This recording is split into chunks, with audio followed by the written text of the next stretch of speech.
অভ্যুত্থান পরবর্তী সময়ে বাংলাদেশের বিভিন্ন শ্রেণী পেশার মানুষের বিভিন্ন ধরনের চাহিদা বা চাওয়া প্রধান উপদেষ্টার কাছ থেকে আমরা দেখেছি। বাংলাদেশ একটি কৃষি প্রধান দেশ। প্রধান উপদেষ্টা এর আগেও চীন সফর করেছে, অনেক দেশ সফর করেছে এবং সম্প্রতি জাপান সফর করলো। সেক্ষেত্রে বাংলাদেশের কৃষক বা কৃষিতে বিপ্লবের ক্ষেত্রে বিভিন্ন বিদেশি যে দেশগুলো রয়েছে, বিভিন্ন সংস্থা রয়েছে, তাদের সহযোগিতার পাশাপাশি দেশীয় উদ্যোগে, সরকারের উদ্যোগে কৃষক এবং কৃষিতে বিপ্লবের জন্য আপনাদের কোনো উদ্যোগ বা এ পর্যন্ত কিছু করেছে কিনা সবটুকু একটু জানতে চাচ্ছিলাম।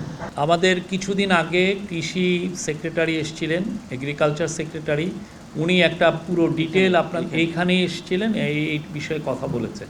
আর কৃষি নিয়ে যে চিফ অ্যাডভাইজার যে কি উদ্যোগ নিচ্ছেন আপনারা তো প্রায়ই শুনছেন। আজকে উনি জুট নিয়ে কথা বলেছেন, জুটকে কিভাবে আমরা সেই আবার গোল্ডেন ফাইবার হিসাবে দেখতে চাই সেটা নিয়ে বলেছেন। এবং জুটের পুরো জিনিসটা এখন জুটের এখন ওয়ান অফ দ্য বিগেস্ট বাজার হচ্ছে হলো চীন।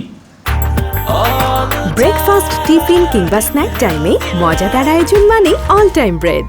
চীনের সাথে আমরা নিবিড় কথা বলছি। চীনের ইভেন আজকে কমার্স মিনিস্টার তার বক্তৃতায় জুটের ইম্পর্টেন্স নিয়ে কথা বলেছেন।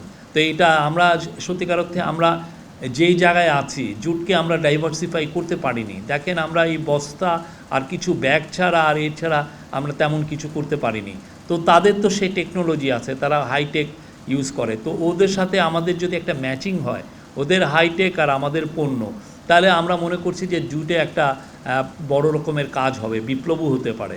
তো সেই কাজটার জন্য আজকে চিফ অ্যাডভাইজার তার বক্তৃতায় এটা নিয়ে বলেছেন। আর আপনি দেখেন অন্যান্য বিষয়গুলো তো থাকছে। উনি নিজে যে পার্সোনালি শি জিনপিংয়ের কাছে বলেছেন যাতে বাংলাদেশের আম, তারপরে কাঁঠাল এবং পেয়ারা যাতে লার্জ স্কেল চায়নায় নিয়ে যায়। চায়নার তো বিশাল মার্কেট, জাপানেও উনি একই কথা বলেছেন। তো এই যে অলরেডি দেখেন এই যে 3-4 দিন আগে প্রথম চালান আম চায়না গিয়েছে। এটা তো এই যে যারা আম করছেন এরাও তো চাষি।